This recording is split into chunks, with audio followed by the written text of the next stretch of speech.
Here at Alliance Francis, where over hundreds of protesters or hundreds of people gathered to hold a march past against cybercrime or bullying. Of recent, as we all know, of recent, a prominent Gambian lady has been bullied on social media, where a picture of her has been gone on social media viral. So today we are here with protesters or march past who are here to show their concern over cyberbullying. Mbadi ngolunal be jibero ke kambala kalamutandi ko alba Africa TV la jibe kanjam na annal badi malemu dey sise so bi dum falenting Alliance Francis mi yalanko mo la findiran ke la balambada atandi mebe dendin cybercrime niko cybercrime wolanko e kam mol minena talo tay ka sen social media e buka bakalama so nimbo ke la dum balbla nimbadi mami ke MCT Mariama Cham afane do mo dim fale ko nyinto Mariama Cham you are welcome. Asalaamaaleykum yéen mi nga xamante ne yéen a ngi seetaan ay Africa TV right now ñu ngi fii nii si benn protest bi nga xamante ne pour cyberbullying nag cyberbullying nag suñ ko wax na moo nekk ñi nga xamante ne dañ day jël seen nataal yi di leen def naka sudut noonu si social media bi di tasaare seen nataal yi di def naka sudut noonu daal on social media tey na ñu ngi am groupe boo xamante ni ne tey day dox day maanaam daal ñu ngi dox ñaxtu daal pour rek seet li nga xamante ni ne mooy cyberbullying daal ñu éradiquer ko si Gambia bi so toog leen tuuti nañ leen indi parce que commencé gu mën ngeen a gis suñ gannaaw nekk nit yaa ngi taxaw nii pour commencer march pass bi si kanam tuuti daal nañ leen indi lépp li nga xamante ni di daal mi ngi xew fii nii daal incha allah.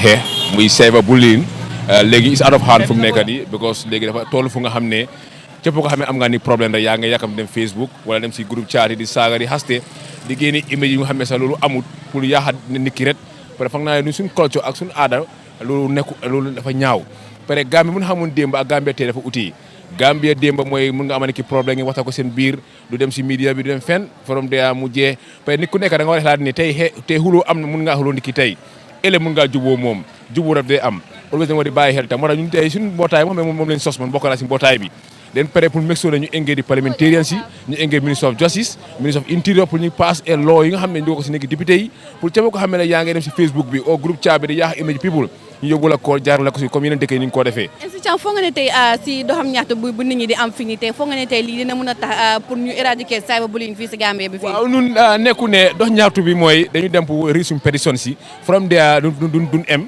dañu buddi engage di autorité si waxtaan naa ñoom pour ñu gis ne ñu pass a private bill bu nga xam ne dañ ko pass bu gis ne mu nekk loi am na some of the parliamentary yoo xam ne per ne pour volontaire pour def ko am na ñoo xam ne du waxtaan ne ñoom tam am na some lawyer yoo xam ne ñu waxtaan ay lawyer pour gis ne ñu mën a draft naka di biir bi tam pour mun koo table assembly lii dañ ko wane rek pour mu nekk sign wax ne ñun we are concerned per ne pour gis ne dem lii war nañ ko mën a xee an mbootaay bi nekkoon ne fii la mu em dañuy continuer from here nen am meeting nen ni son waay too dem all the regions nga xam ne si ñu si réew mi fii ñu form a committee from there ñu oo leen ñu ñëw ñu ama ñoom train ñu jàngal leen naka la mën a waxtaanee Gambien si pour gis ne lii mën nañ ko xee bi nekkoon ne au lieu négatif au luwaare wala pour waxtaan ak Gambien si dugg si biir dëkk bi waxtaan askan bi jërëjëf MC Cham kii nag mooy MC Cham mi nga xamante ne moom GDC la nekk moo comme nu mu ko waxee rek moom waa ba tey MC yaa ngi représenté yaa ngi GDC maanaam tey waa tey na da nga génn nag tey pour doxam ñaatu pour nag bokk si ñii nii rek seen programme bi nga xamante ne ñu ko def ne pour rek fight cyberbullying waaw pare jiri si xore bu kande moom bu ko yóbbee lettre bi sax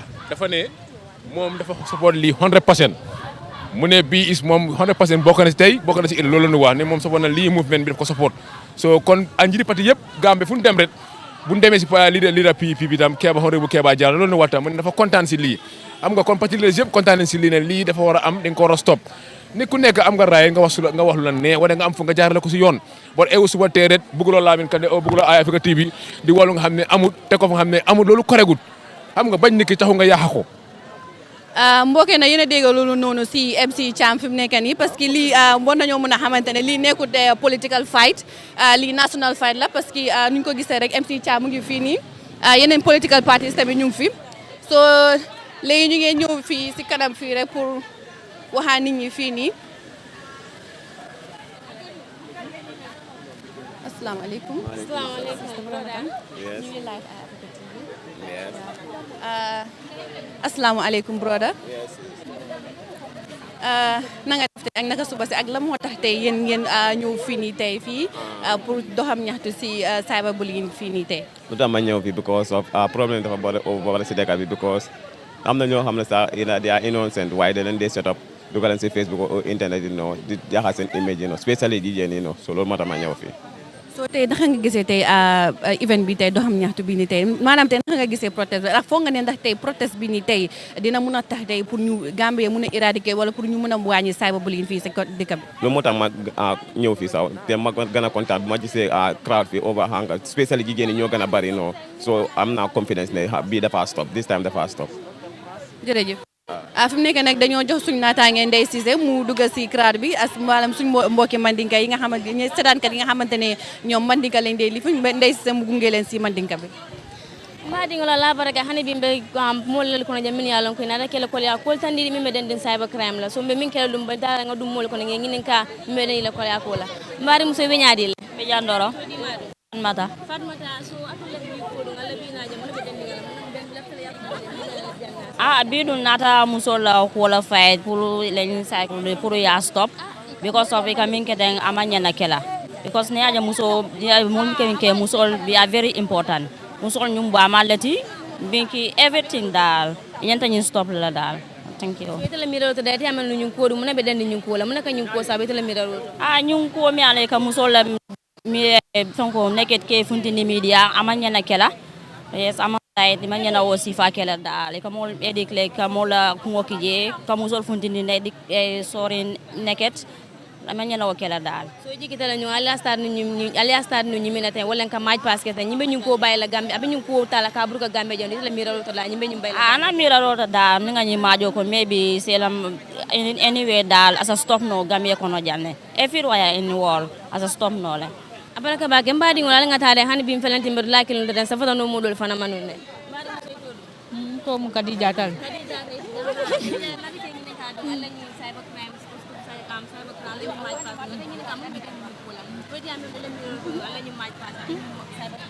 wali pasarna jama ko ñu ko de lefta ka je ko ñi dang because mun binala musol fala na karol musol dol fala kana talo kele i ka sen ka ko ninke mala bi amule kana talo sen so wala tan ni ko fongo siata binala musol fala na karol e fonyi na ta sifala ka sen Facebook ko sol ka ko sian ita kana talo sen na mantel nyame do na sen ay bala kensen keje waya ju kensen ke was ita mo na ta sifa sen so lefta ko ni majla ten pour ye fonya ko la mon betia so fo yitala miro de mamire no ko musol fana nyanta yamar da so pour que fonya kana talo sen la moy tele miro de mo mire jeba ngo fala miral bi musol ko be tata nata be musol le because sika ina talo min sen Facebook tenti sila dunya warta woyde isana talo sen na mantal nyame ko min fotentin dol yake wonya so molo ko ken dia majka pour mol ye fonya wona ta sifal musol la karol because asiata musol la karol bi ka je kel la karol musol la karol asiata wol pour ye fonya ko sifal okay abaraka waga Mariam mbadi ngala nga ta hani bi da nga dum modol fana ko nak ya kado ya nyame labe farinte modol fana felinte nga nga futima ndatom ay solati dabo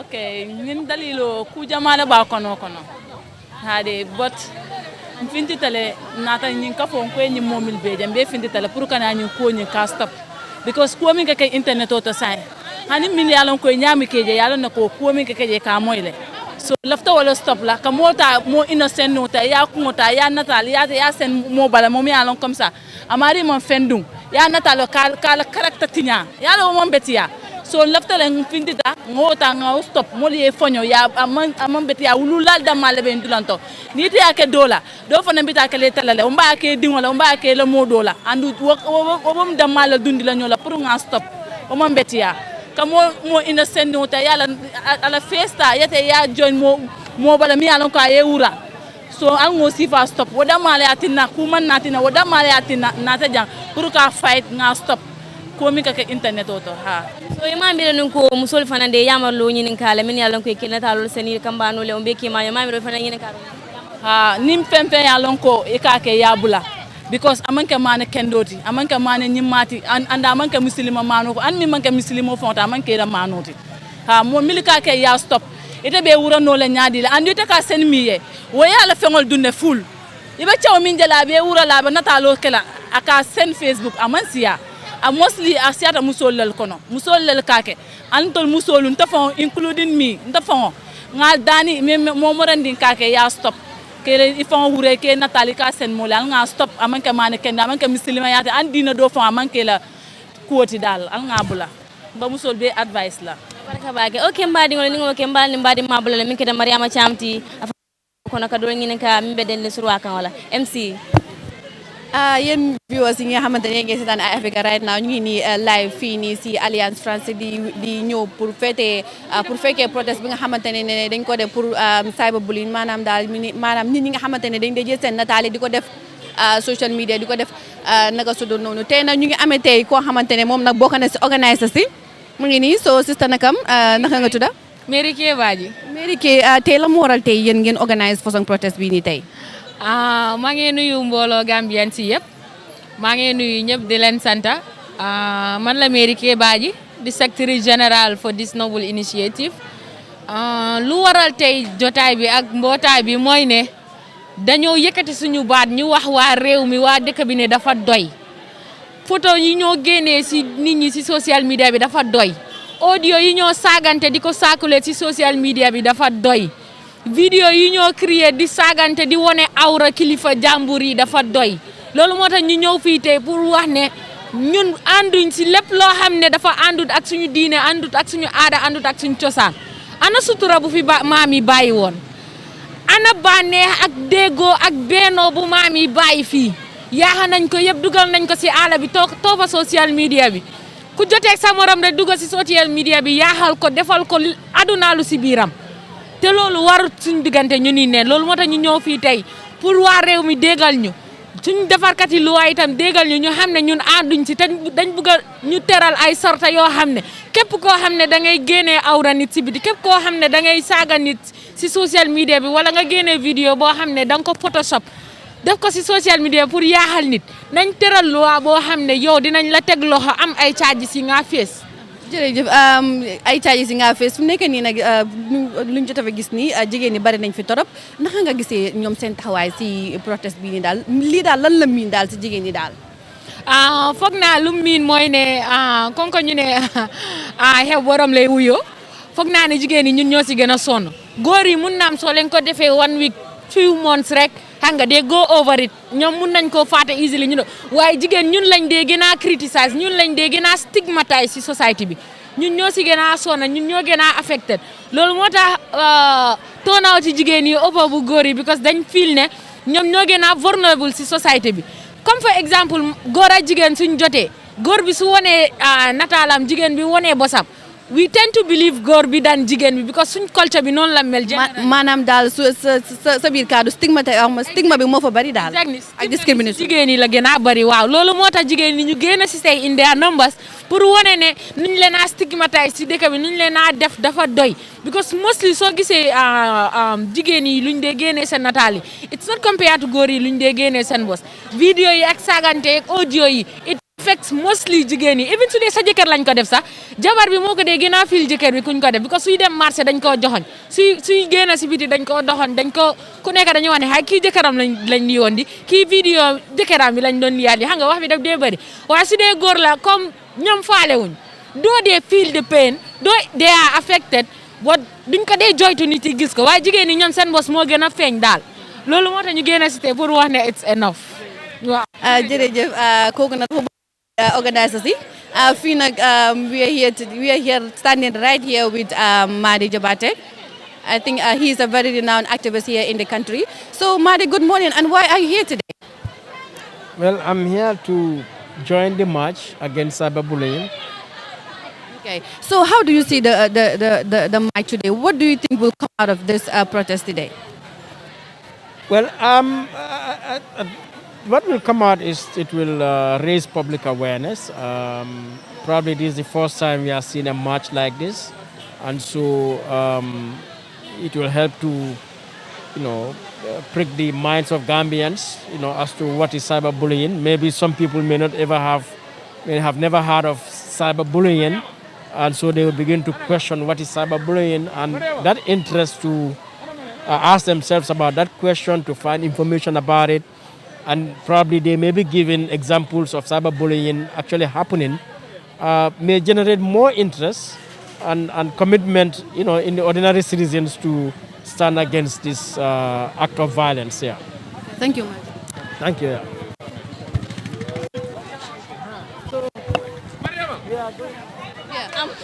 Christmas with the yaram.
TV la jibe kan nal bade malande sise comme nga fayenu nyamen say felenting protest match pass la felenti kana bojane kata be Westfield so felenti ko nyi kana start la dal so labete nyamen labbe ko mbon na kende ke fango so mbabula la ni mbadi ma Mariama Cham afane kudo fale medeni surwa kan wala MC Cham, you are welcome. Comme mbokk yi ni leen ko waxee rek ñu ngi fii nii si match pass fi mu nekk nii nag gars yi pare nañ na pour match parce que ñu ngi war a jógee Alliance Française fii nii ba si monument bu nekk Westfield comme ni ñu ko waxee rek ne leen indil tey lépp li nga xamante ne dina xew fii nii si bés parce que cyberbullying dafa nekk li nga xamante ne dafa doy waar si dëkk bi parce que dañ dee gis jigéen yu bëri góor ñi sax dañ si dee affect waaye jigéen ñi tamit mooy loolu parce que jigéen ñi lañ dee gën a fonaal jigéen ñi si jigéen la dee gën a daal ñii góor yi right now ne nag gars yi commencé nii nag pour nag def match pass bi soo ñu match pass nag dem tey yéen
mbokk yi yéen a ngi gis match pass fi mu nekk nii nag ñu ngi nii war a ñoo dox nii nekk organise bi ñëpp crowd bi ba ngi taxaw si gannaaw nekk na léegi deful dara lu dul pour commencer match pass bi daal fii si Alliance Française lañ ko commencé nii ray nañu Alliance Française war a dox fii ba Alliance Française am Westfield Monument foofu la waxtaan bi ak yëpp di xewee ñu ne leen si kanam daal.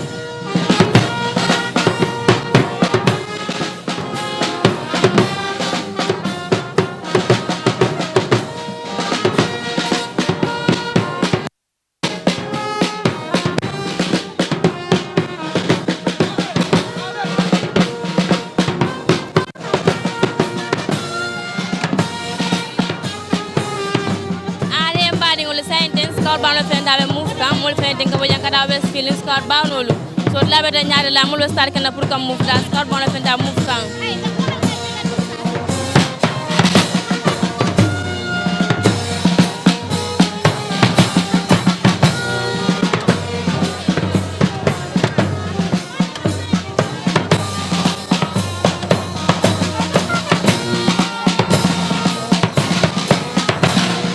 Okay, mbari wala sen felenti mbida manga.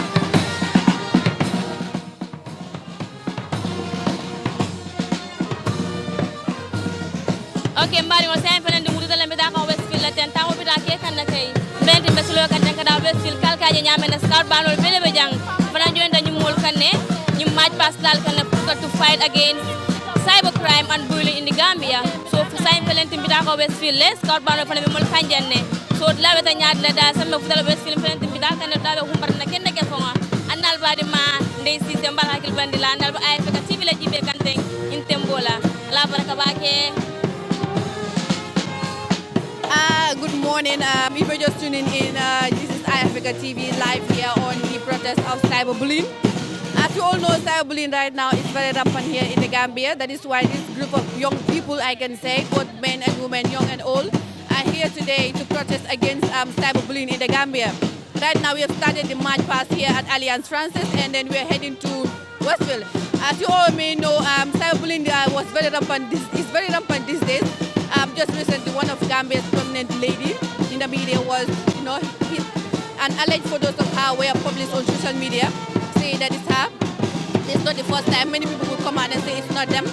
It has been photoshopped. So today, these people are here because it's really, really disheartening to see yourself or to see people photoshop your photos or photoshop you as a person and say it on social media. So this is very, very disheartening. That's why this group of people are here today in order today to end the cyberbullying here in the Gambia, calling the authorities, the Gambian authorities, and the authorities are responsible. So I think this is a very, very important initiative, and we're hoping that the government will do something about this cyberbullying.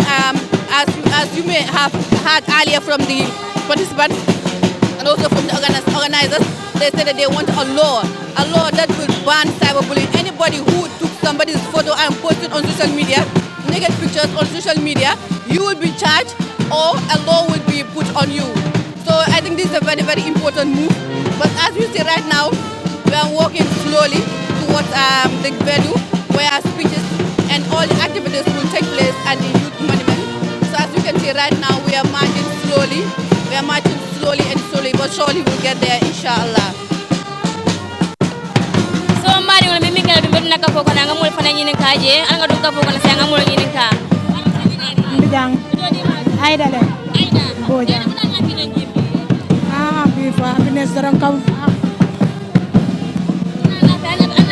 jambi aida mun Allah fi jambi na do pour kan na fight right dorong match pass so ñu match pass ni ta jël ko ita miro do ñu match pass ni cybercrime ba bay la gambi ita miro o ama man so se ba de ko ko sista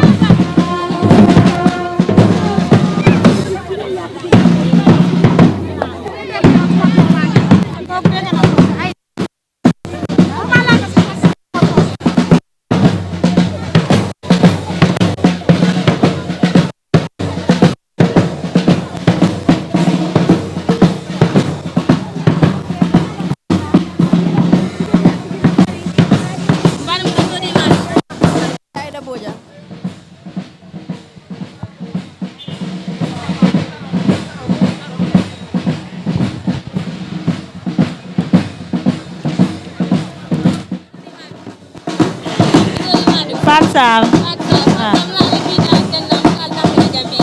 Comme like bim findi na nekk na nyanto kele. Kadu ko nyimmin ka ketending aka ke musol la baake. So nada puru masakunda sa makoy.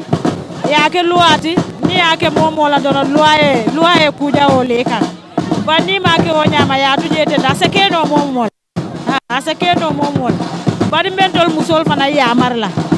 Ngam fonyo ninka nata kensen nata lo ki kele ngam fonyal because amam bete ya ha wolum na advice so atol dunda aljigi tala ko alla ko mando go fami dan kenne ke fankal wajo amul kamin yalla ko ke mulale social media kitale nina dibitel fanam be dani la isa ken na luabu kol fanan kono ha njikita la ko masakunda be dan kula nan kadun tolla mi ba malti tolla mi la musol din tolla mi la sister ti fanan niaje banko tata nya don tol musol lo yamma ko be ngakele ha wala na ko mo okay mbadi wala han ka be meduna mol kono ne ka mbe den di la bi jambina bana muso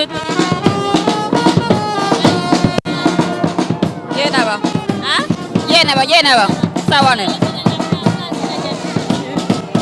bala nyula kandem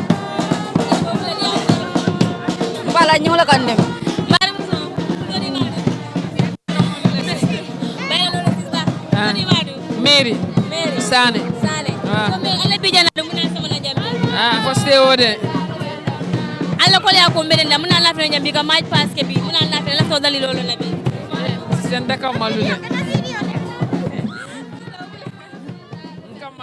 okay mbari ni wa ke dum bedna mul ko na kanyinen karo ke mbari muso to di awa nyani Touré awa Touré alla bi muna sama na jambi bi nata fintile ñin ko ma keri netoto kamusola bijol senje neget yalo man bede ay ba mali bin ko li mamol muso nyanta horma muso mo horma tali so nga ño horma kata ño la talo sen media do neget yalo man nice bi wala fintinina o ita du ita mi da jigi dala ko government be dan kula mal pour que luwaje wala mul kam yalo ko kanyike mul la social media o man bede ya on la wala fintinina dala ko government bala ko mando danku dala kal wala jawala mul kam yalla ko kanyum ku jawala kam mul kam yanta luwaje wala le ka la tole luwaje wala ka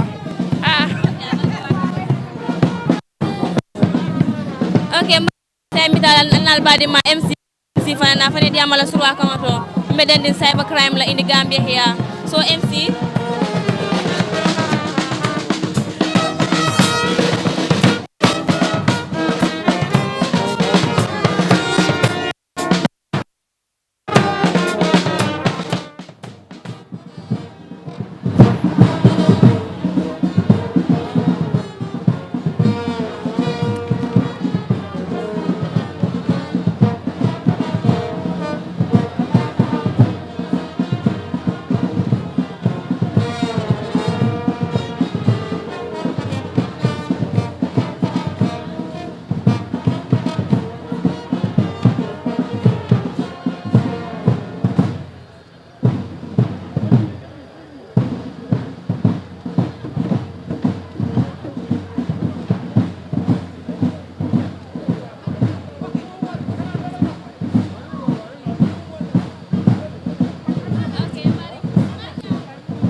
because ngajele ko ino isan alamin isu mi alon ko ino Gambia banku dingol be na wuli kaja ko men ko ino nyimu kule de be nyanda wulale no be ngadde de nyola nga ko kele because sayba buli mu kule de mi alon ko aka min tinya wala siata ya sanne asatina moye psychological trauma sodo asatina moye suicide from commit no ata because morning gol kam e ko malo do bije na lo lada foro kan abe jarla le ye fam fa fam ya sanne so wala na nyimu kule de mi alon ko banku dingol be na wuli irrespective of what political party be minto mo jube ja ni ajbe no jam political party different one wol wolle bi jam par ma jube no karbe patil do mo jube banku dingol la wulta nga make so we check this thing out you understand because ala tinyaro sembo warta tinyaro warta yeah so alle bi findo da alla fala go gam alla fama government mun kala kal wala mol kama wala next step is that we want to push a bill for the parliament pour mansa kunda e makoy ye ko ke loi de mole banko ka because dimu kula de mi alon ko ama motuje de han minister you can be a victim we are all potential victims in one way or the other so manda ke kam mo clear and mo clear ko mat nan tol wulta ni telola Gambia we are all representing the Gambia here we are not representing any political political party. We are not representing any ethnicity. We are only representing Gambia. Gambia knowledge. Yeah. Okay, abaraka baga mbani wangina ulami ndim fanda ba nyumul kono le. So ni ngoke du ngata nyaado fana ngadol fana njibe minda ba nyumul kono le. Acha dal ngata. Assalamu alaikum. Itodi madu. Modu. Itodi madu. Modu Jane. Modu Jane. Na si jambi. Na si jambi. Binata ka maja ka protest domanding kanna fenko yidani pour mo cyberbullying membe keden sate kono pour nga petition o di nga jibe ko oye bo wole mol nata jambi so Allah ta mala government Allah ta government min kanyi maya ke mo social media wale kam ko ya la ko la government mi jale wala de nan ko petition o le di la because laftale ya ke luwati pour millialon koy kake ni yake luwaye silo dal ay gal muta dal so because laftale sate yalon sate namal luwa soto rek problème ko kale so ni yaje nyim problème o be banke imal luwa lon di pour yalon ko nimmo ye offense ke ise sambano kiti yola so naketa mol silata ko nyin aketa luwati ni mo tonye cyber fen ko medial to ibe sambala kotle anu ibe fine soto la je o punishment ibaje la mol babulala bar ni wo manke rek mo min diate bo la kala so wala tin ko ngana jang bi so ngana petition di government fana yela side play pour yaaje ko ñing ay keluwati ye mol contour pour ikala mol stop bake fen ko to media to namani ka ko na ga man sene abake ngawo sura ko ngol moy wala tin na abaraka bake lamina abaraka bake okay mbari no sembani MC Bilala fane suru akon da demo dim faleji Mariama Cham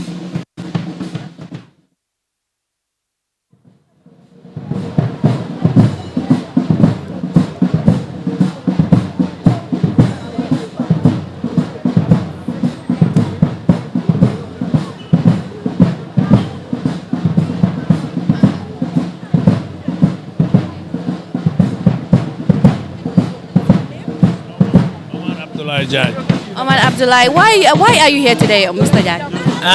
I'm here today in solidarity with the wonderful brothers and sisters that came together and formed the anti-cyberbullying and eradication of cyberbullying in the Gambia.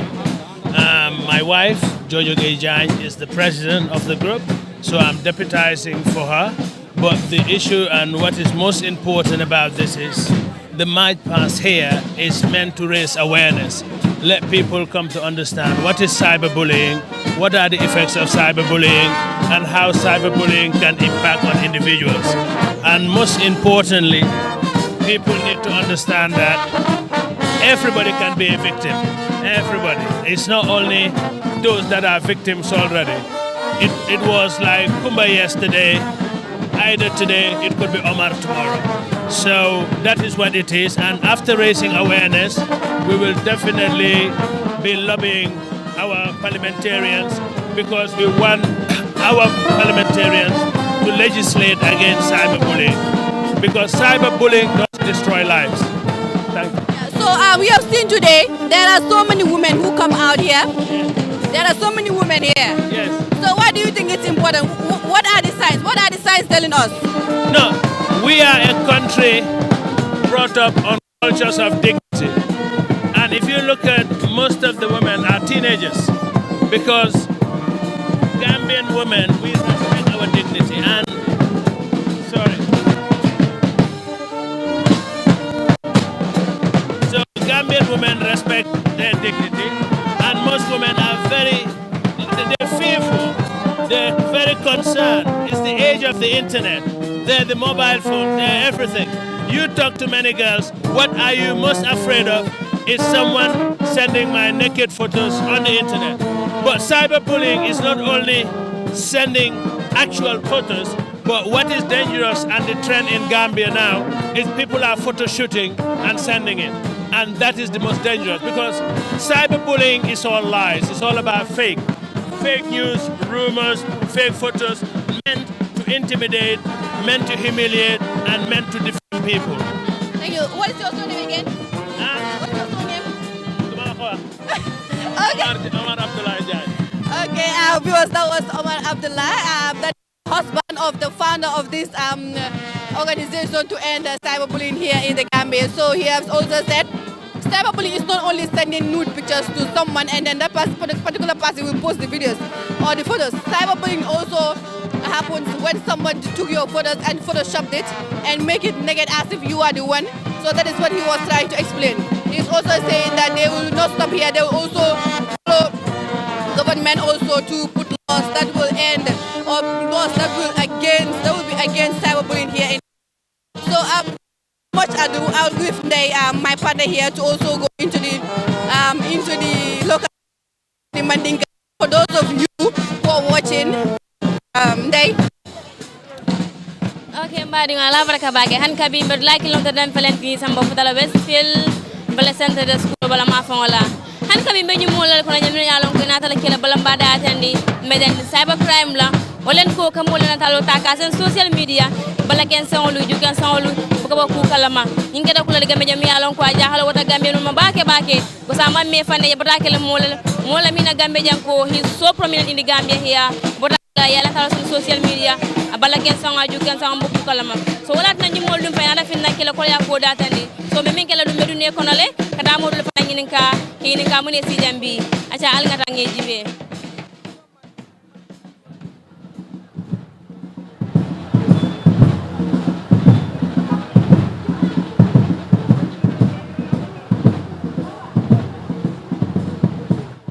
I'm here to give solidarity to cyberbullying because we are politicians, we are community leaders.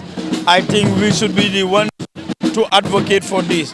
Definitely, I normally follow social media and then I'm also seeing what is going on social media against this, about this cyberbullying. Definitely, this is a crime. So that's why today I am here, though I am even men have been bullied in the social media. So that's why this is the responsibility of every, for example, politicians or every leader within the community. You should stand to see to that we fight against this thing. Yeah, that's why I am here today. Are you doing best when the government stick laws against people who are doing this? Yeah, as far as we are, for example, I am urging the parliamentarians, the lawmakers, we should enforce this to make it a law so that we can fight this. Hence, we make this as a law. It will help us minimize. Definitely, we have been seeing this. This thing did not start now. This was during the presidential election. Up to date, this thing is happening. So this is why I'm urging all parliamentarians and even my fellow councillors, because we are all policy makers. We make good policies and then we make sure that we stop this thing. This thing has to be stopped. Definitely, especially our mothers. Definitely, when I saw these things, definitely it touched my heart. Being a son, and definitely we should stop all these things. Yeah. Don't you think women in some instances are the cause of this, those that are sending their naked picture? I mean, don't you think women in some instances are the cause of this, that are those who are sending their naked pictures to their boyfriends or their husbands? Don't you think are the cause of this? Yeah, I can say most of them, they are the cause because, well, most of them, they don't do it intentionally. Because when you have your partner, you have anything, you do something, you share something together. At the end of the day, the person go viral and do something stupid. And at the first place, they should not do it. You should not do such. As a good Muslim or good Christian, you should do it. You should not do it. Because this is even against religion. So these are things that we should not even do. And then you cannot even count them out of the thing. Because I can even say they are the cause. Yeah. We should respect each other. When we such things would not happen. Yeah. Yeah. Thank you very much. Okay, mbari wala han kam merna mol kono le ke yin kala ko ya ko meden de nyinna so be min kala dum ta ngado fana yin ka nyalon ko fana be min mol kono jande kala balamba ko tandi meden din cyber crime and bullying na so be min kala dum bedda mol kono le yin ka ala baraka ba ke al ngata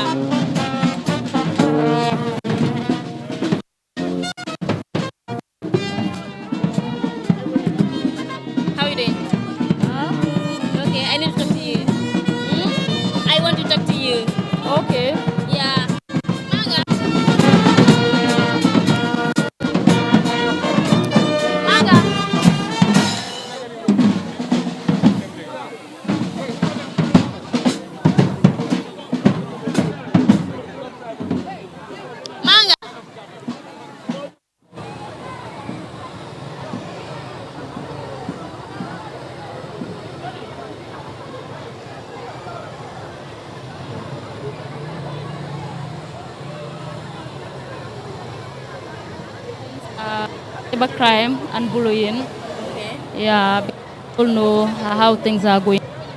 Tell me, yeah, it's very hard. We are all, we are just there to criticize, as we are all country, like we are all Ghana. Pass with the government like to put up strict laws, measures upon those who are doing this on social media. Yeah, of course, yes.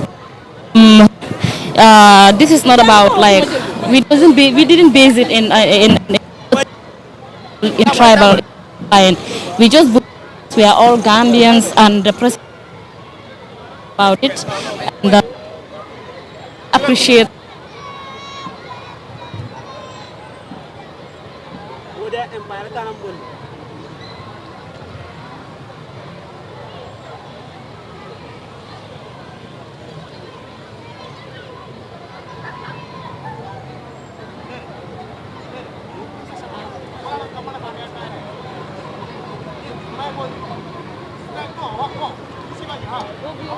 We send them our nude pictures or whatsoever. They understand it on social media.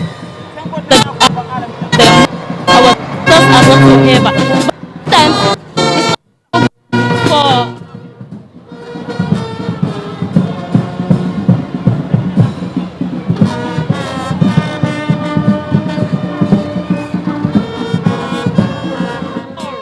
yeah. Okay, badi ngono sene. Bali badi mala blala. Min kada Mariama Tamti. Manena nan kuma fali cybercrime be de ngala. So kuma dan tambula na fali ba ko ko sura ko dole.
ñim si bi tey lu tax tey ngeen génn si fii nii tey si yoon bi nii tey.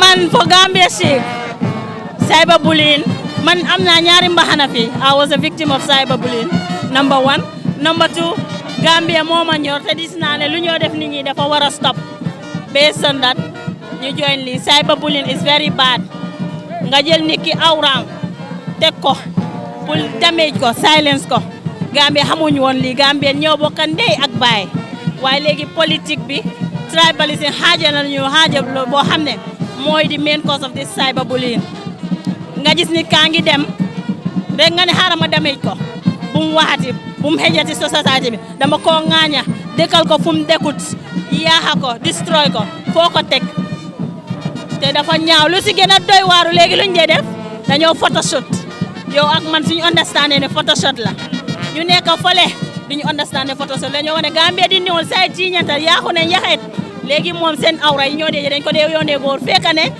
yow nekkut yow sax copie nit lañ dugal internet dañ ko war a xel responsibility nit ñi ñu ngi see make millions nit ñi ñu ngi see am liggéey nit ñi ñu ngi see support nit ñi ñu ngi see sëy nit ñi see am business partner waaye ñun dañ jàpp internet ne we are not making good use of the internet advantage disadvantage am yaaxalante rek which is very bad moo tax tey ñu jéena dugalante luwa defarkati luwa yi ñu jàppale ñu xool naka la ñoo stoppé cyberbullying ku koy def boo xamee ne duga na si bugi luwa bi constitution so su ma ko defee dañ ma charge to court nañ jël li détective yi tamit def dañ liggéey ñu xool naka la ñoo stoppé li Gambia dëkki jaama la dëkki discipline la li waru fee xëj gis na ne nag mbooloo bari bi dem jigéen yaa si ëppa lii nii lan la firndeel tey du jigéen ñi war a génne fii ñoom ñu ëpp si lii tey lan la firndeel góor ñu fi waaye tamit jigéen ñi fi ëpp lu mu firndeel. waaw ñun ñoo ko dee gën a dundee parce que Gambia bi dafa bañ jigéen bu dem man loolu laa dee wax soo defee nga bëgg a contribuer rek sa quota si national development maanaam nga nekk théâtre kat na nga nekk si media person nga nekk si media bi ndax nga nekk public figure rek lu ñoo xool rek naka lañ laa damee ji soo moo tax ñun jigéen yi am nañ si soxla bu baax a baax moo tax tey ñu gën a bëri jéena si waaw. léegi lan nga am ñi nga wax ñi nga xamante ne ñoom ay victime lañ woon si cyberbullying bii nii tey lan nga am pour wax leen ak ñi nga xamante ne nii tey lii dalagul leen tey parce que yu bëri dañ dee wax ne ñu bëri mënuñoo understand ñu bëri si dee wax ne moom la ñii ne du moom surtout bu yaagu nii ni gis nañ fi prominent Gambian lady bi nga xamante ne defoon ne ko su wax bi bëri ba bëgg a dee ñii ne moom la ñii ne du moom yow léegi fi nekk lan nga am pour wax ñooñu noonu. ñu ngi leen a assurer we are with them lii du em si match pass bi we are going to follow up every single case dañoo dugalante suñ loxo ak détective yi Gambia cyber warriors yi ñu xool and then let them stay strong. If I can stay strong and still in this Gambia, after all been said about me, I'm vindicated. But why not others also do it? As far as your consent is clear. But we have to fight it no matter what. Wow. We are with them and we are in solidarity with them. This have to stop. Okay, jërëjëf kooku nag moo nekk maa ñi ma di ñim si promotion moom nag wax na ne moom tamit bokk na si ñi nga xamante ne jëloon nañ seen nataal maanaam tasaare ko social media bi waaye tey soo gisee tey mu am doole bi am tey sigi boppam tey ngir nit ñi moo tax mu ne nag moo tax tey nag ñu yee wax ne ak ñi nga xamante ne nay ni jëloon nañ seen nataal yóbbu ko social media di ko naka su noonu mu ngi wax a assuré gars yi ne leen ne lii seen xeex la lii du xeexi benn nit boo national fight la comme ni nga ko waxee national fight la soo ma jox ndee rek mu def ko si kàllaamaay manika bi ok mbaɗigol ko mbaɗigol ga fo meya ko lilo sitara tongolale sayin felenti mo westfield la ten kaɓe alliance francis fo westfield sayin felente fentede final destination o tole sayin nga jiɓe protesté ɓe e ñum maj pas lali sayin felenti mo westfield la ten sal nga jiɓe kotanke ɓe mulakela dal e laɓe kumbane mol felenti ɓe ɗona sayin mboɗo min kela ɗum a ɗum mol kono ñeñini nga kotanke mone ɓe deni ñum kuwola so min ke ɗum an tamum fana maja nga jiɓe Yes. How are you doing? I'm fine. Your name, please? Omar. Omar? Yeah. Why are you here today? Yeah, we are here to fight against cybercrime. Yeah, people who are bullying people in the internet.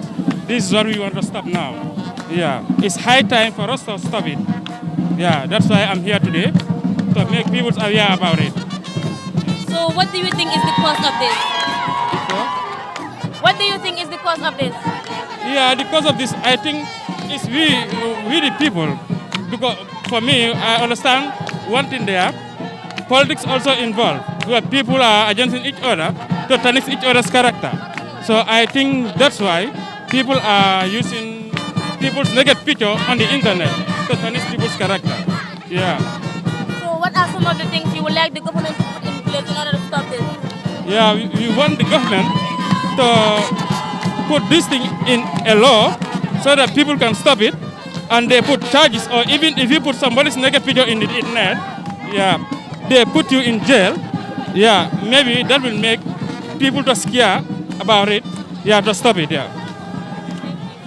Okay, mbari ngola komi nga fale nyame pelendi me Westfield la ten say pelendi dara Westfield le me Westfield la ten say kum nga fale nyame kabring Alex Francis for Westfield ni borona wote match pass kana kila ko ya ko tandi mbeden di cyber crime la indi Gambia here so me minke dum bal mbari mabala minke de Mariama Chamdi afane do madi fale je.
Morio daji kota dukala ngo buna dodo fije fenge bona fondindi mona di department torla e kapo woni saiba buli ala buna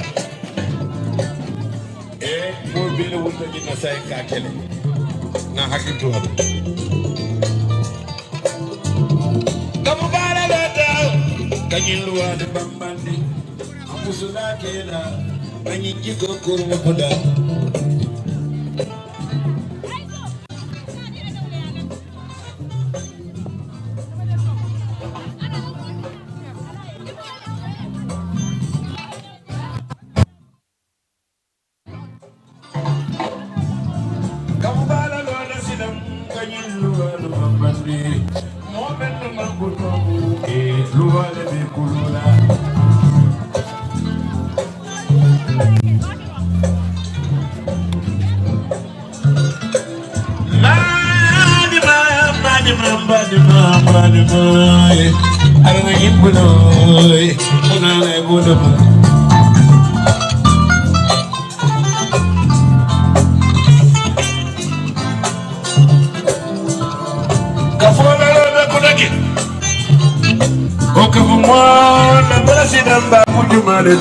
Jojo de jaj ini la bala molu jojo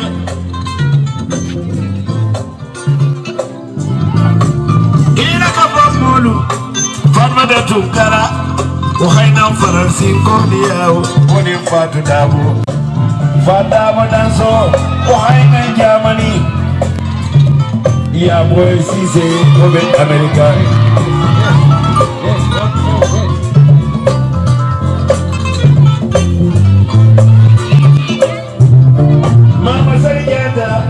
why not know and go there? You never for community. In a new Alacana, if a pull of Najuman the Buru, Medallo Dila Ira Kapuseme man be Bakara Bakana, Sai Lua Jawakana, Yampuna. You Danilo for the Dalima. Ministry of Justice Nabanko Dibide Bundongolo but I was for the Fanama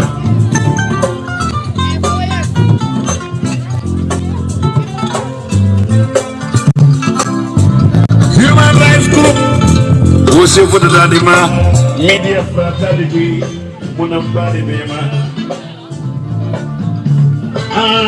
security forces. King and subject. So you have Kawusi Dandi. What am November Karoni? Tilmone say 2020. As he put it, 9:30. Lukila Birabare. Say in Lua, the Lukila Bamba. I want to speak. I think he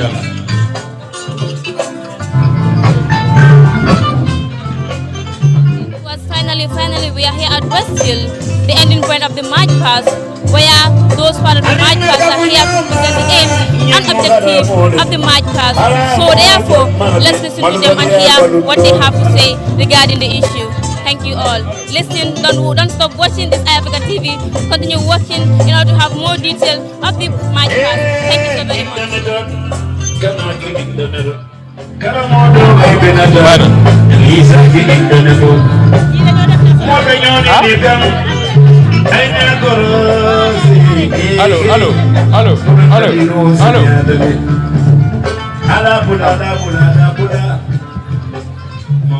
Assalamualaikum mbooloo mi. Hello everyone. ñu ngi leen a nuyu di leen wax ne welcome but balaa ñu door programme bi dañ bëgg a starté ak national anthem bi scout band bi please ñu arrange suñ boppa ñu door jotaay bi ak national anthem bi please. waaw léegi ni ngeen ñaan rek ñu ñëw si kanam nii ñu ñëw jotaay bi du yàgga nit ñëw si kanam. dañ ko téye. waaw jotaay bi du yàgga ñu ñaan rek ñu xaw a jege si kanam tuuti. waxal gaay ñu jege si wax ko gaay tey naka Tima am na ku ñëw kële naka hey ñima am na ku remadi si léegi ni ngeen ñaan rek ñu jege si rek. And walk and pray that all may live in unity, freedom and peace each day. Let justice guide our actions towards the common good. And join our family just to prove man's brotherhood. He said, our family Indians, our promise we renew. Keep us, great God of nations, to the Gambia ever true. Jërë ngeen jëf, thank you guys so much.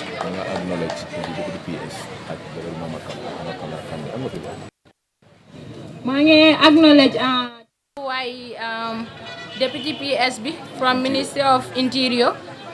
ñu ngi welcome also jabari Mama Kande mu ngi suñ biir. ñu ngi leen a wax welcome yéen yëpp suñ dignitaries yi ak members of the high table. Madame Fanta BS ñu ngi laa nuyu di la welcome suñ mbootaay bi. Anna Camara Kande you welcome amongst us. ñu ngi leen a welcome di leen jaajëfal. Councillor Masali you are also welcome. Madi Jobate you are welcome. All the dignitaries and members of the high table ñu ngi leen a nuyu di leen jox seen wàccuwaay. ñu ngi leen a wax jërë ngeen jëf yéen ñëpp pour li ngeen teew fii tey.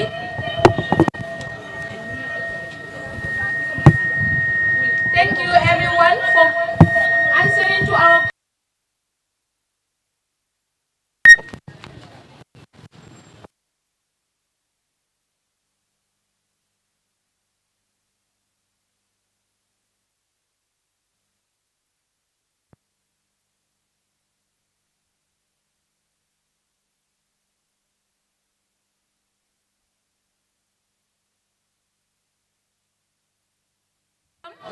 jotaay bi du yaaga ñu ngi leen a ñaan ngeen patient tuuti ak ñun naaj bi tàng na doo bot jar na ko.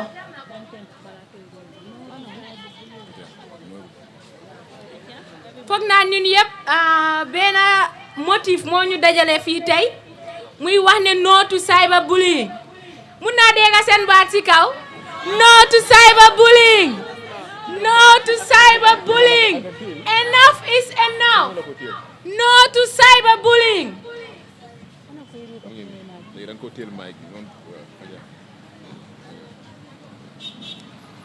Good morning, everybody. I will start my greetings deliberately with the National Security Council, the representatives from the National Assembly, the National Youth Council, because looking in our midst, I have seen a lot of youths here, various ministries here present, the media house is present, all protocols respectfully observed. The Deputy Permanent Secretary, Ministry of Interior is with us, and the wife of the Honorable Mama Kande, the GDC party leader, Madam Anna Kamara Kande, is also with us. Civil society organizations here present, I extend my greetings to you all. First, by definition, cyberbullying is the use of electronic communication to bully a person, typically by sending messages of an intimidating or threatening nature. Fellow Gambians, fellow participants, and fellow demonstrators, for the restoration of sanity, this request is reasonable. For the restoration of sanity, this request is a reasonable request. I probably wouldn't have participated.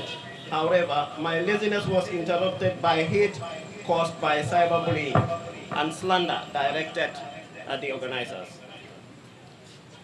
Before COVID-19, these tactics would have been called out as wrong, intolerable, and we Africans, Gambians, Africans and Gambians, to be more specific. George W. Bush, a one-time US president, stated, "You are either with us or against us." That logic produced 2 generational wars on terrorism. It appears that this same narrative has been perpetuated on the people. We have been asked to accept one narrative, and only one narrative for that matter. You are with us in this together, or you are against us, deviating outside and accepting wrong towards moral conviction, moral civilization. Fellow attendees, if you may allow me to kindly highlight some of the negative effects of cyberbullying. Overwhelmed. Being targeted by cyberbullies is crossing, especially if a lot of kids are participating in the bullying. It can feel at times like the entire world knows what is going on. Sometimes the stress of dealing with cyberbullying can cause kids to feel like the situation is more than they can handle, to powerless. Victims of cyberbullying often find it difficult to feel safe. They feel vulnerable and powerless, humiliated. Because cyberbullying occurs in cyberspace, online bullying feels permanent, worthless. Cyberbullying often attacks victims that are most vulnerable targets of bullying, may feel intense dissatisfaction with who they are. As a result, targets of cyberbullying often begin to doubt their worth and value. They may respond to these feelings by harming themselves in some way. Disinterested. When cyberbullying is ongoing, victims often relate to the world around them differently. For many, life can feel hopeless. And these are the reasons why we are here today, to protect ourselves and potential victims of cyberbullying and the already traumatized people who have been bullied already. On that note, I call on the authorities concerned to legislate against cyberbullying in this country and the whole world at large. Long live Gambia, long live the peace that we enjoy, and long live this organization who are standing on their 2 feet to fight against cyberbullying in this country. I welcome you all here. Thank you very much. Thank you. Thank you. That was wonderful. That was great. Without wasting much time, before giving the floor to Tima to speak in Mandinka, I would like to thank the president of this noble initiative, Madam Georgia Gay-Jane, and the vice president, Mr. Seni Jabi, and all the executive members. By the way, I am Mary K. Baji, the Secretary General. And I'm saying a big thank you to Fatou Danso also, and all the committee members of this noble initiative. We appreciate all your efforts and all you have done from start till this day is a success today. We thank you all, those in the diaspora and those home. We're saying a big thank you for making this a success. Withstanding, I will call on Tima for our Mandinka listeners to have their share of the cake. Tima, you're welcome. The floor is yours. Merci beaucoup.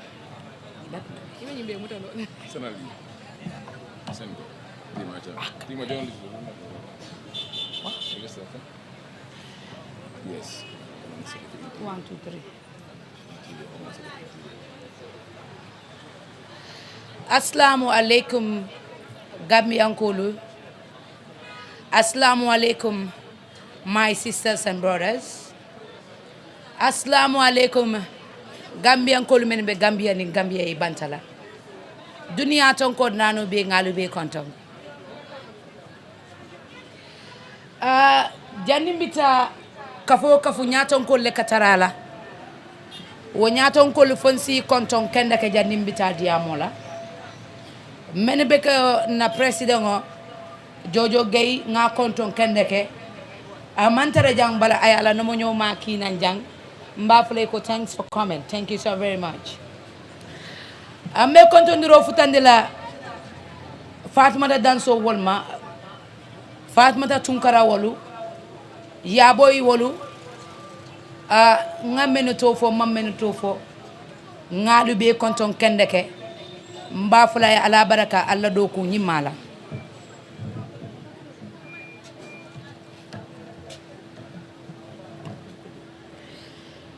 kabiri mbota woro hani kabi menu be jang mama kandela na mo nyoma be jang mem be ko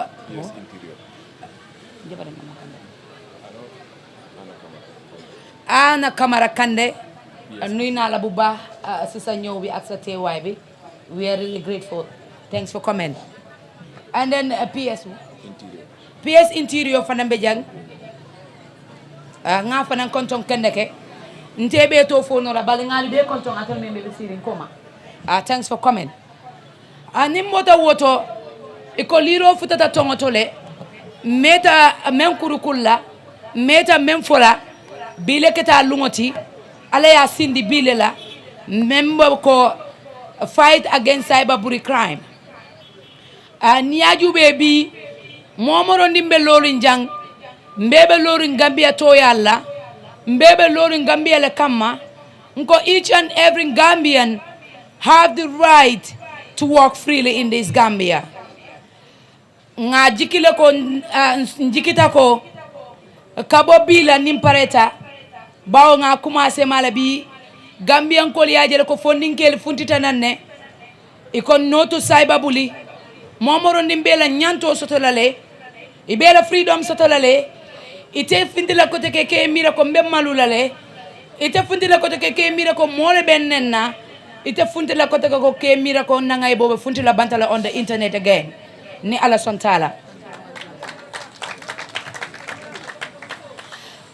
Cyberbullying crime ni ajube mobe batata jele bali musol le fanam batata cyberbullying crime to muso nin kewo man funti mankiliya muso mu feneti memmu sutura tati memmu horoma tati bali ni fundita on the social media ntolla musolu mbama wolu mbinki wolu mbari mba wolu nkuke nyolu nkachanyolu wala la ngaybo ka funti banta bari ko naliya wala ngaybo lu funti ndi banta jumale be kelan tol kachanyoti jumale be kelan kuke nyoti parce que banko alfanta o manke bankoti banko fo ninke taw manke bankoti nayewol malundi jumal lebe lolantol fe nyinati nabi mfundita nan kana funti janka match ka fo ko no to cyberbullying abedan na la ay kanyang Gambia banko kanjang abe dawdara ndin sarato lebe laraje momorondi yake membulobe silema woman to jakale kotake so mbe kan moyla dolu kumandila men ya lonkol fana be diamu lalienne bawo tilo kanita lobe melale bali jandim bita mbafula albe en kafuma nga fonyola no to cyberbullying ali nga fonyola No to cyberbullying. no to cyberbullying no to cyberbullying mobe yela nyanto sotole each and everyone is entitled to your opinion alama kairo melantema.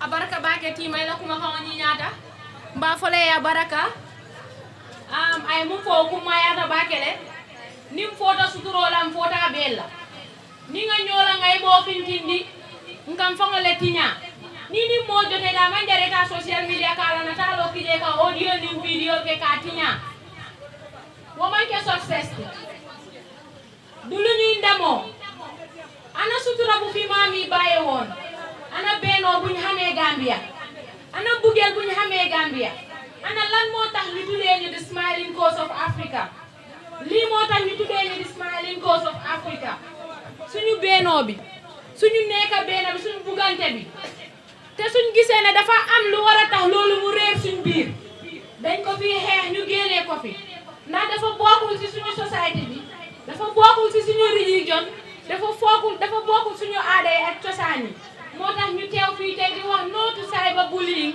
because bugguñ suñu doom yi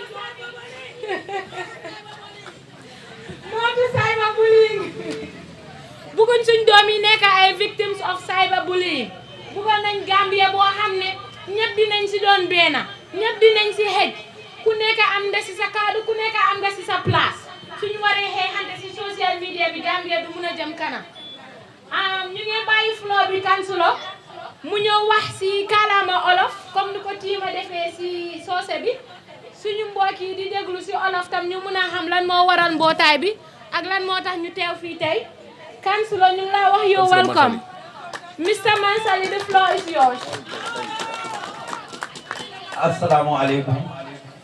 maa ngi leen a nuyu ku nekk sa tur ak sa sant particularly suma yaay jigéen ñi ñu fi teew di jël nuyu bi jokko ñoo xam ne daal ñoo nekk si media bi loo xam ne daal moo ñu fi andi tey ba gis ne ni ñu ngi fi pour xeex loolu noonu yéen a nekk ñoo xam ne yéen ay tasaare suñu xibaar yi ñu war a dégg ñu leen naa wax jërë ngeen jëf si seen teewaay di nuyu high table bi comme ñu leen fi tuddee ñeen ñëpp nuyu naa leen di nuyu suma sister jabari Mama Kande di nuyu representative from the interior Ministry of Interior di nuyu di organizing committee benn kaddu bi la ñoo wax rek tima lu mu wax si soose man tam loolu lay bantu si wolof mooy lan no to cyberbullying number one nekkul jigéen yi rek la mel ñun góor yi sax bokk nañ ci waaye number one mooy ñun suñ yaay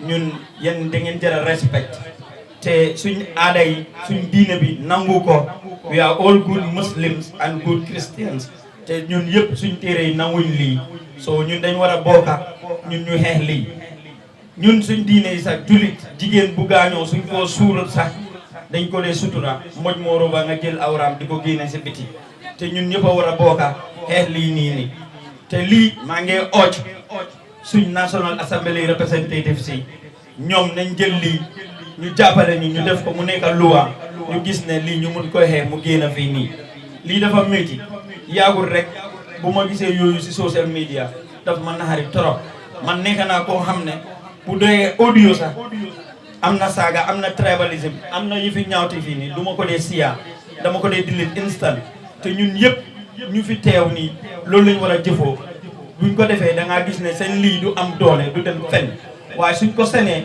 yow nga jëlaat ko senaat ko rek gis nga lu gay wone gis nga lu diw saa nga mel dafa gën a law so ñun ñëpp a war a bokka yow mu nekk ndaw rawatina yéen jigéen ñi aleen bokka together ñu ne no to cyberbullying waxoon nañ ko fi waxat nañ ko ñun Gambians yi dañ mën a di wax nii dañ war di ko jëfoo suñ ko defee rek dina nekka rawatina ñu ngi ooj président bi sax ñu ngi koo wax ne ñun ñi nga xam ne ñun ñoo la fa teg ñu ak suñ MPC suñ councilors yi ñun ñi nga xam ne ñoo leen fa teg ñun yëpp ñu bokka solidarity with this ñu make sure ne ñu def ko loo mu nekka maa ngi leen a gërëm di leen santa nu ngeen bàyyi seen soxla comme wakkat bi nu nga ko waxee bu njëkk bi ndaw yi bëri nañ fi te ndaw yi yéen a nekk ñoo xam ne daal ñu ñoo nekk kilifa ëllëg moom maanaam Moriyetu bi wax na ko fii lu si suñu maam yi bàyyoon fii acca leen ñu tekkali ko once again maa ngi leen a nuyu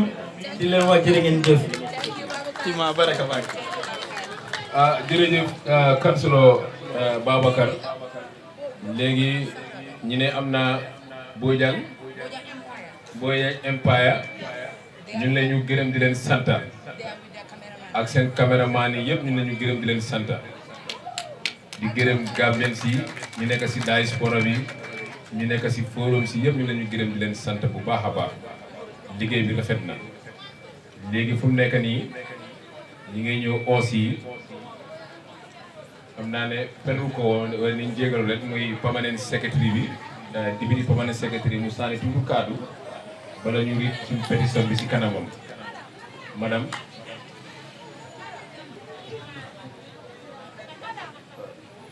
just two of you what just a few of you what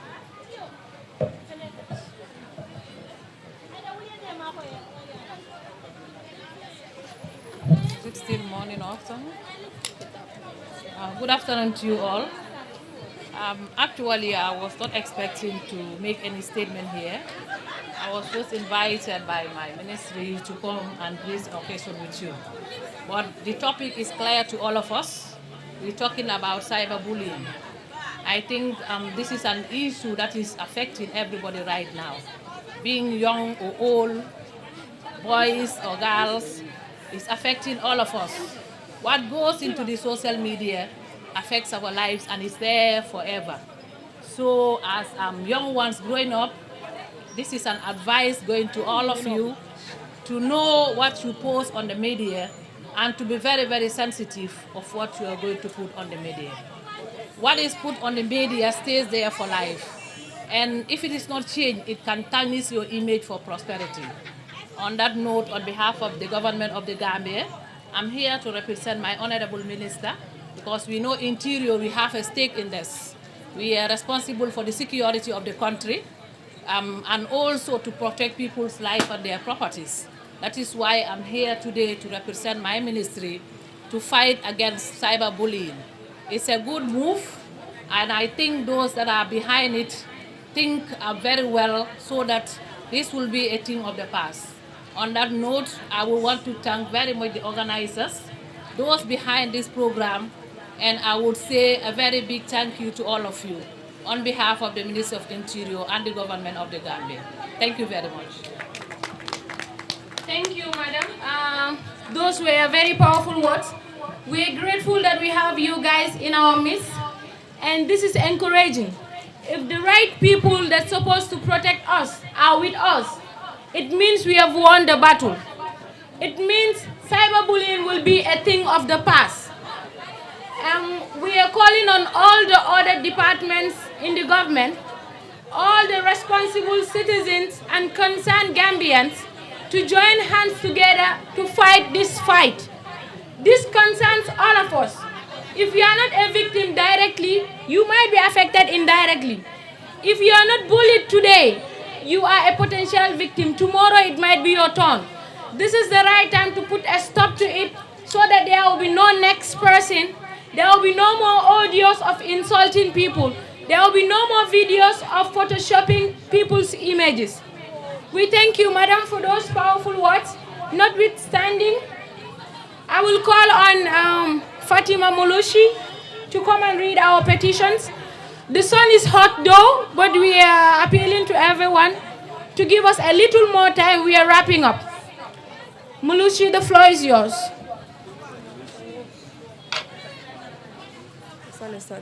Thank you very much. On behalf of everyone, I greet you all for coming. To all the people in the diaspora, we're saying a very big thank you for your support. And all the dignitaries here, I greet you all. On behalf of all the organizers, I am here to read the petition. This petition is for every Gambian, both in the country and abroad, and to the government in particular. Public petition on cyberbullying in the Gambia.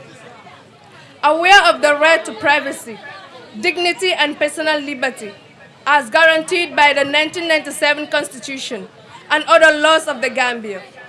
Committed to protecting the rights and dignity of all Gambians at home and abroad. From online bullying by anyone, from anywhere at any time.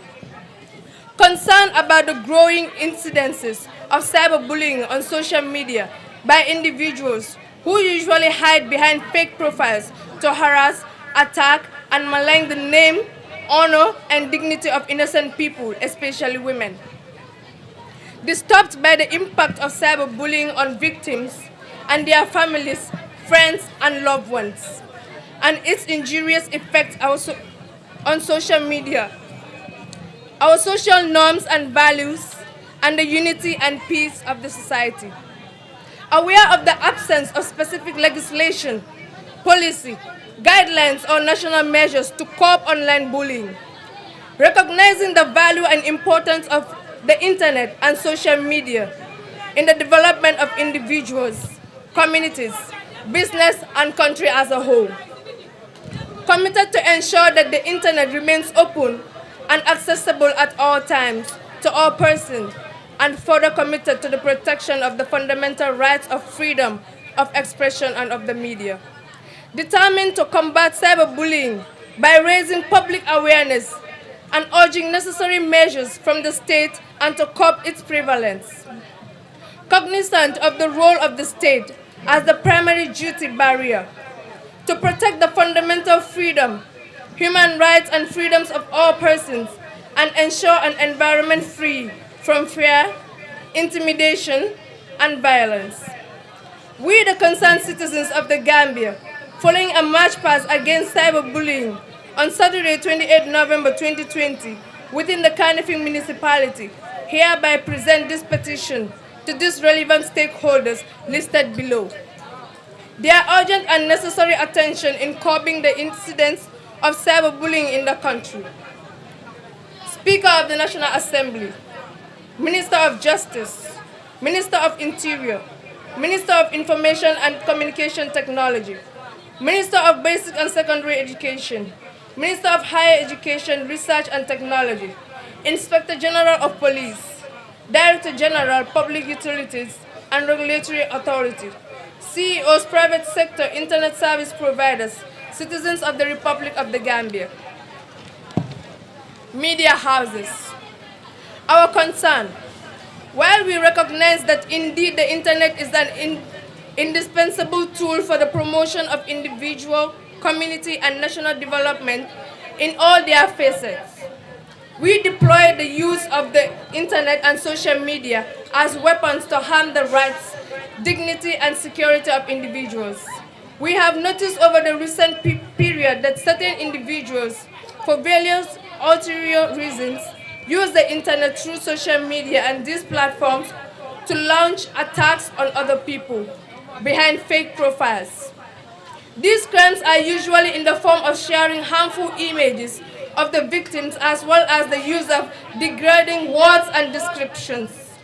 These attacks have been noted to be clearly directed at girls and women. We are concerned that much as citizens have a right to freedom of expression, and we need to ensure that the democratic space remains open and free. However, it is not the right of anyone to defame the name, reputation, character, and image of another person through any means or channels of communication, either online or offline. We recognize that cyberbullying is an insidious means of harming the dignity and reputation of others that could have far-reaching impact on their lives and the lives of their loved ones. Cyberbullying is a crime that has the potential or irreparable injury.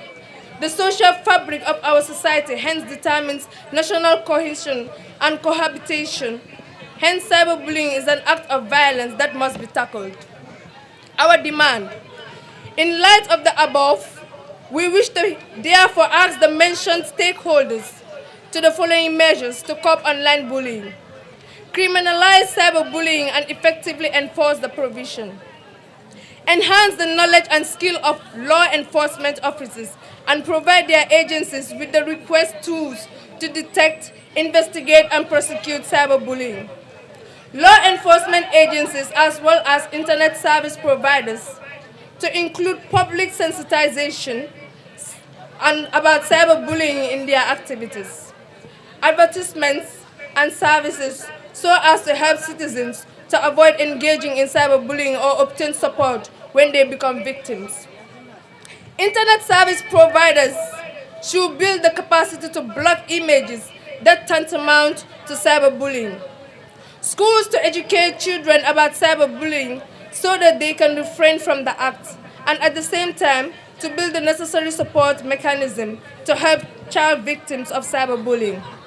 Parents to educate and guide their children in how to use social media and provide support when a child becomes a victim of cyberbullying.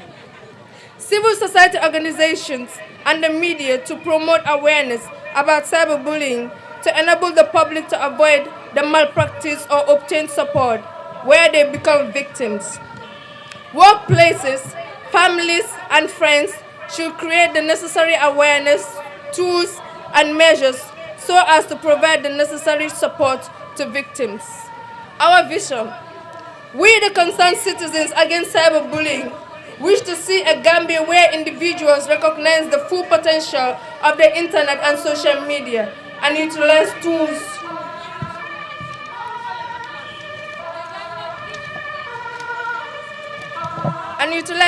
only to enlighten, empower, and promote individual and collective well-being. We wish to see a Gambia where children, women, and those in position of responsibility, whether in the public or private sector, will not face dehumanization online just because of who they are or what they stand for. We wish to see a Gambia where individuals will refrain from cyberbullying as a means to express their opinions, but are rather capable of receiving and sharing divergent and dissenting opinions without any form of bullying. In the light of our concerns, demands, and vision, we wish to call on all Gambians at home and abroad to show commitment by actively participating in the fight against cyberbullying in all forms.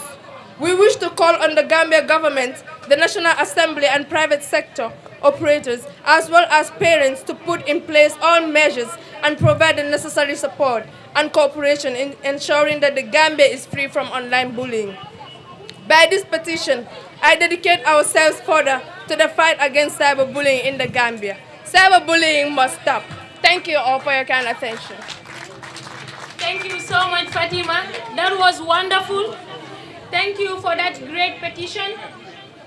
As we all know, any country that has no security, that has no protection for its people, it's not secured itself. So in order for us to have a secure life, a secure society, a healthy environment, we need to enact laws that can protect people, that can protect people's privacy as well. If at all we have a system wherein if you want to send a naked picture or a Photoshop video of someone and the system will not allow it to be loaded. If we have such system in the Gambia, we will be cybercrime free. Because you cannot send what you want to send, you cannot publish what you want to publish. And that system would not allow it to be published anywhere in the country. This is why we need to involve our lawmakers to take action now. Because there is no time. We have had enough. We have seen enough. Enough of the fight. Enough of the insults. Enough of the videos. Enough of the pictures. We have seen enough. Enough is enough. We don't want it anymore. We don't want to be bullied. We don't want to be insulted. We don't want to be exposed to the world. Because as the previous speaker said, anything that is put on the internet stays there forever. So it means your generations to come will have to see what was posted about you years back. Which doesn't tell well. That is not the society we want. That is not the future we want for this country.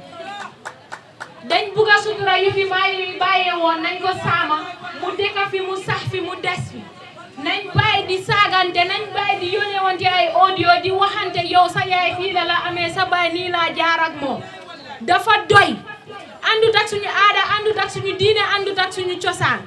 We are saying no to all forms of cyber crime.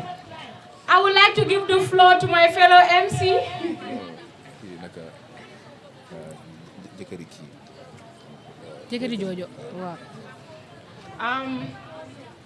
I'm sorry guys again. I'm talking too much, I know, right? Anyway, I would like to invite the president's husband, the president of this initiative. She's not able to be here with us, but her husband is here to represent her.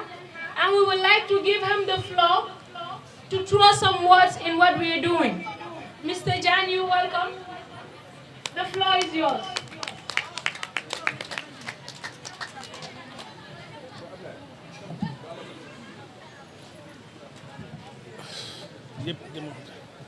Assalamu alaikum wa rahmatullahi wa barakatuh. I will take this opportunity to thank the founding members, the committees in Gambia and abroad in the diaspora, the High Table, the Deputy Permanent Secretary, Minister of Interior, the wife of the opposition leader, Mr. Mama Kande. But the biggest thanks goes to you people that have lived your times, taken the effort, and come over to demonstrate and take solidarity with us in the initiative that we want to eradicate, which is stopping cyberbullying. I think I will be very brief, but it's important first, let's understand what is cyberbullying. Cyberbullying is like the posting of electronic communications on digital sites, typically the social media sites. But who are the people that do cyberbullying? Who are the perpetrators of cyberbullying? Perpetrators of cyberbullying are people that are destroyed. I think we have to be very broad-minded here, because the person that is consumed with hate, jealousy, disillusionment, that is the kind of person that will want to have another person destroyed. Because any person that is capable, that has the ability to develop himself, will not be jealous of another person's successes and achievements in life. And the motivation of bullying is jealousy. So at the end of the day, if we all here today say that we're not going to share any cyberbully behavior, and what are the behaviors of cyberbullying? It could be postings of rumors, which is fake news, something that is not true. It could be spreading of personal information of individuals. It could be like photo shooting, naked photos and everything. It could be even ideas of insult, because when you insult someone, you are so low. Because intelligent people don't insult on social media. They have the intelligence to debate and argue and respond. But the only people that would go and insult anybody is when their intelligence failed them and they just stop there. And this is what covers cyberbullying. But why are we doing this today? We're doing this today because the Gambia Police Force, the people that maintain law and order, protects rights to liberty and our dignity, they are toothless. They are not given the tools to prosecute anybody that is a perpetrator of cyberbullying. So we want to help them and lobby our parliamentarians and get them to table a bill in Parliament that will enable the police to enforce and prosecute against cyberbullies. On that regard, I will urge all of you here today, when you live here today, when you get back to your families, back to your friends, you need to take the message back to them, and you need to explain to them the detriment of cyberbullying. And most importantly, when we came before we stand, we all stood up and listened to the national anthem. Let's look at what unifies us. Ku buga sa réew doo yaaxa sa doomi réew. Ku buga sa réew doo añaane sa doomi réew. Ba pare ku buga sa réew dangaa déggu doo nekk fenkat, parce que kiy fen mooy nekk bully. Kiy spread fake news kooku mooy bully. Ki la añaane di la tuumaal buga la yaaxal kooku mooy bully. So at the end of the day, the bully is a coward. The bully had a destroyed soul. So we are the strong ones, and on behalf of the able committee that has organized this, that have worked so well, on behalf of my wife, who is so passionate about bullying for years and years and years, and he asked me to thank the committee, thanks the founding fathers for selecting him to lead this organization. And as a family, we will definitely be behind you right through and through this. And a message to the parliamentarians. They've served 4 years. Some of them will come back in 2021. Some may lose their seats. Those that are intelligent, they need to work on a legacy and go working on that legacy, this is their opportunity to legislate and place a bill in Parliament, legislate against cyberbullying. Thank you very much. No to cyberbullying. Thank you so much, Mr. Jan. That was powerful. That was great. Thank you so much to our father. We really appreciate those powerful words, and I hope the right people who are supposed to hear this message are hearing it. Notwithstanding, we would like to call on Mr. Madi Jobate to have a word. Mr. Madi, you are welcome. Civil society.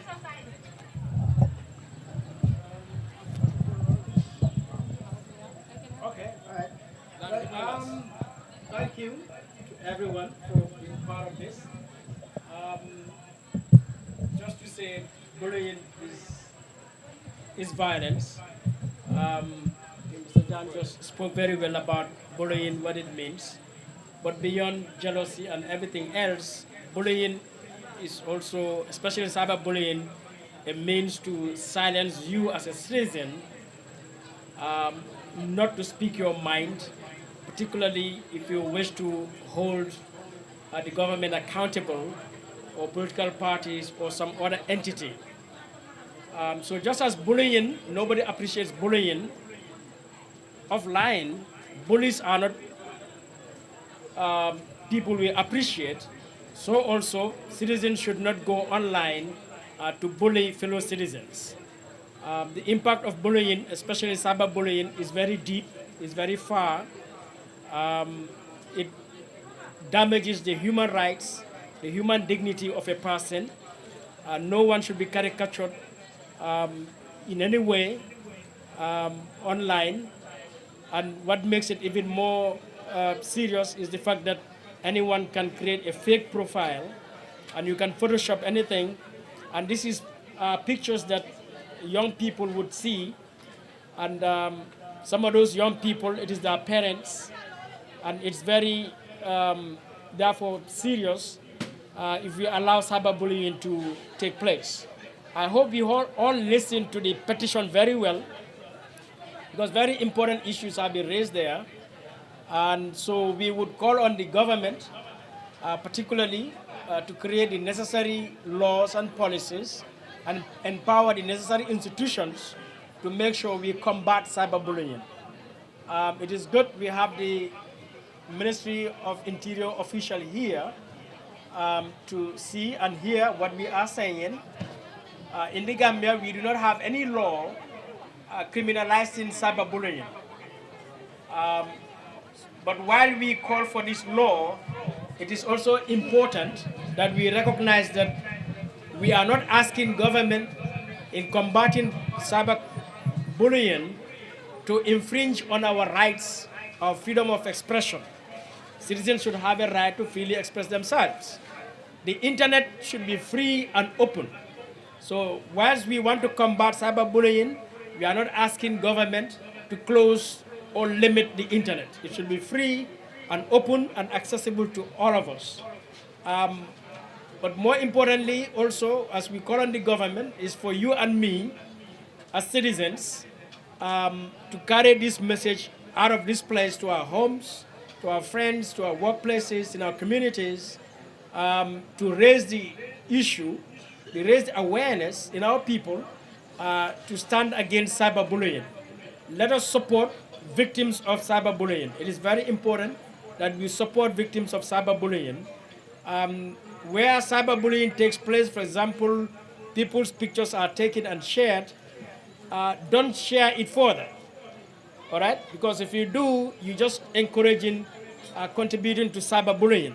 So when those pictures are sent to you on WhatsApp, in your forums, just delete it, don't share it further. Because if you send it to a friend, it's going to send it to a friend and so forth. So let us contribute as citizens on that aspect to stand against cyberbullying, to condemn anytime cyberbullying takes place, to delete pictures that are derogatory and not to share them. So thank you very much. And I hope sooner than later the Gambia government will take the necessary steps to ensure that we don't see cyberbullying take place in this country, which is a big problem around the world. Thank you very much. Thank you very much, Mr. Jobate. That was powerful. We are wrapping up the program.